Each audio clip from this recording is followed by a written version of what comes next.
ಅಲ್ಲಿಂದ ಬಂದಂತಹ ಆ ಮೇಧಾವಿ ಸೊ ಮುಂಚೆನೆ ಬಂದಿಖಾನೆಗೆ ಕಳಿಸಿದಂಥ ರಾಜನಿಗೆ ಅವನು ಹೇಳಿದಂಥ ಮಾತು ಇಷ್ಟ ಆಗದೆ ಆ ಬಂದಿಖಾನೆಗೆ ಕಳಿಸಿದಂಥ ಮೇಧಾವಿ ಹತ್ರ ಬಂದು ಇವನು ಮಾತಾಡ್ತಾನೆ. ಇವನು ಕೇಳ್ತಾನೆ, ನಿನಗೆ ಏನು ಹೇಳಬೇಕು ಅಂತ ಚೆನ್ನಾಗಿ ಗೊತ್ತಿದೆ, ಆದರೆ ಹೇಗೆ ಹೇಳಬೇಕು ಅಂತಾನೆ ನಿಂಗೆ ಗೊತ್ತಿಲ್ಲ.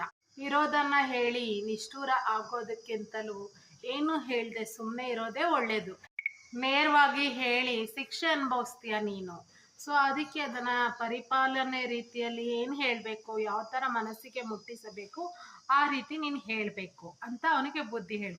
ಚಿಕ್ಕ ಕತೆ ಫ್ರೆಂಡ್ಸ್. ಮೇಧಾವಿಗಳ ಮಧ್ಯೆ ಇರೋ ಡಿಫ್ರೆನ್ಸ್ ಬಗ್ಗೆ ಯಾವ ದೃಷ್ಟಿಕೋನದಿಂದ ಮಾತಾಡಿದ್ರೆ ಜನ ಇವತ್ತು ಸ್ವೀಕರಿಸ್ತಾರೆ ಅನ್ನೋದ್ರ ಬಗ್ಗೆ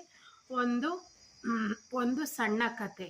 ಸೊ ಈ ರಾಜನ ಕಥೆಯನ್ನು ಹೇಳ್ತಾ ನಾನಿವತ್ತು ನಿಮಗೆ ಒಂದು ಅರಿವನ್ನು ಮೂಡಿಸ್ತಾ ಮಾತುಗಾರಿಕೆ ಜನರ ಮುಂದೆ ಹೇಗಿರಬೇಕು, ಯಾವ ಥರ ಇರಬೇಕು ಅನ್ನೋದೇ ಈ ವ್ಲಾಗ್ನ ಒಂದು ಮಾತಿನ ಸಂಸ್ಕಾರವನ್ನು ಹೇಗೆ ರೂಪಿಸಬೇಕು ಎನ್ನುವುದೇ ಈ ವ್ಲಾಗ್ನ ಒಂದು ಅರ್ಥವಾಗಿದೆ.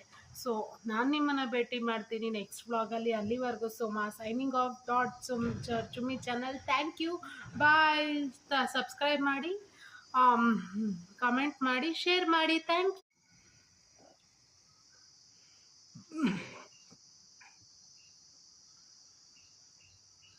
ಹಲೋ, ನಮಸ್ಕಾರ ಫ್ರೆಂಡ್ಸ್. ನಾನಿವತ್ತು ಮಾತಾಡ್ತಾ ಇದ್ದೀನಿ ಒಂದು ಒಳ್ಳೆ ನೀತಿ ಕಥೆಗಳಾಗಿರ್ಬೋದು, ಅದು ಜೀವನ ಚೇಂಜ್ ಮಾಡುವಂಥ ಕಥೆಗಳಾಗಿರ್ಬೋದು, ಒಂದು ಮಾರ್ಗದರ್ಶನದ ಕಥೆಗಳಾಗಿರ್ಬೋದು, ಅದರ ಜೊತೆ ಸ್ಟಾರ್ಟ್ ಮಾಡ್ತಾ ಇದ್ದೀವಿ. ಸೊ ಬನ್ನಿ ಮಾತಾಡೋಣ. ಏನು ಕಂದಮ್ಮ, ಏನು ಮಾಡ್ತಾ ಇದ್ದೀರಾ? ಮತ್ತೆ ಅದೇ ಯೋಚನೆ ಸ್ಟಾರ್ಟ್ ಮಾಡ್ಕೊಂಡ್ರ?